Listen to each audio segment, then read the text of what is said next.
আপনি বাংলাদেশত কি চাকরি করিছিলেন? আমি একজন এমবিবিএস ডাক্তার। বাংলাদেশে আমি একটা প্রাইভেট হাসপাতালত চাকরি করছি না। কি আপনি ডাক্তারি বাদ দিয়ে আমেরিকা যাচ্ছেন আমার এই ফার্মেসির দোকানে সেলসম্যান হিসেবে চাকরি করার জন্য?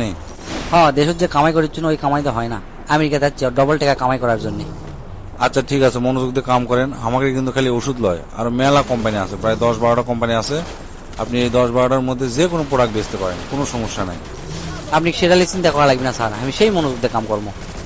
এখন সকাল 9টা বাজে, এখন থেকে কাম শুরু করে দেন। সন্ধ্যার সময় আমি আসবো, আসে আপনি ক্যাঙ্কা কি বেচলেন আমি রিপোর্ট নেবো, ঠিক আছে?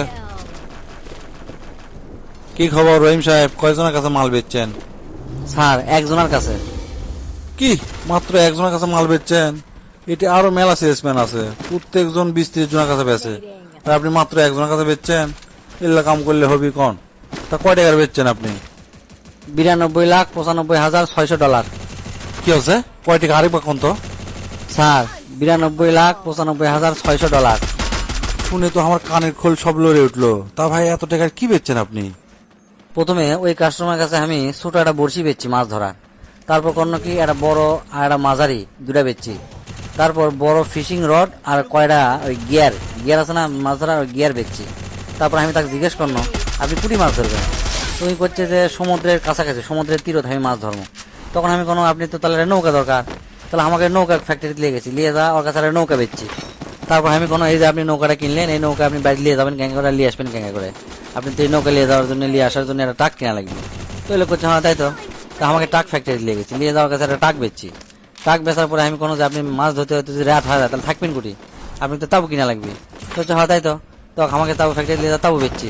তাবু বেচে মোট বিল হচ্ছে $92,95,600। আপনার কথা শুনে তো আমি টাসকি লাগে কেন? একটা সামান্য একটা বসি কিনবার আসলে আপনি তা এত কিছু কিনালেন, এটা ক্যাঙ্গা করে সম্ভব?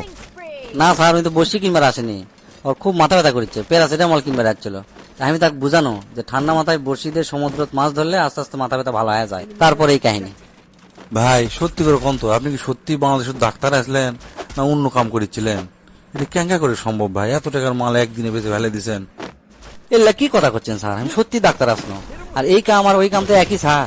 তো প্রথমে আমার কাছে যখন একটা রুগী আসে আমি মিথ্যা না আগে কথা কমার সাথে কথা কয়ে বুঝবো ওর টেকা ক্যাঙ্কা আছে। তারপরে কমপক্ষে আমি 6টা পরীক্ষা দেবো প্যাথোলজিক্যাল। প্রথমে দেবো ইকো, তারপরে ECG, CT scan, X ray, MRI, আরো যদি থাকে আরো দেবো। দেওয়ার পর কয়ে দেবো যে অমুক জায়গার থেকে আপনি এটা পরীক্ষা করবেন, না হলে কিন্তু ভালো রেজাল্ট আসবি না। আর ওই যেটি পরীক্ষা করবে দেয় ওটি আমার পার্সেন্টেজ থাকে, বুঝছেন?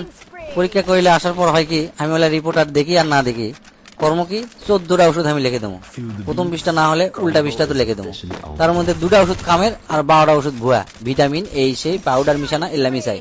আর এই 12টা কোম্পানির থেকে আমি প্রতি মাসে বহুত টাকা করে আমি পার্সেন্টেজ পাই। আর এই টিভি, ফ্রিজ, গাড়ি, কার গাড়ি পর্যন্ত আমাকে কিনে দিছে, বুঝছেন? এল্লা করে কামাই করিচ্ছ না আমি। ভাই ভাই লয় বস, তুই আমার চেয়ার বস আজ থেকে, আমাকে না তোর দেশত পাঠা, আমি না প্রাইভেট হাসপাতালে ট্রেনিং দিয়ে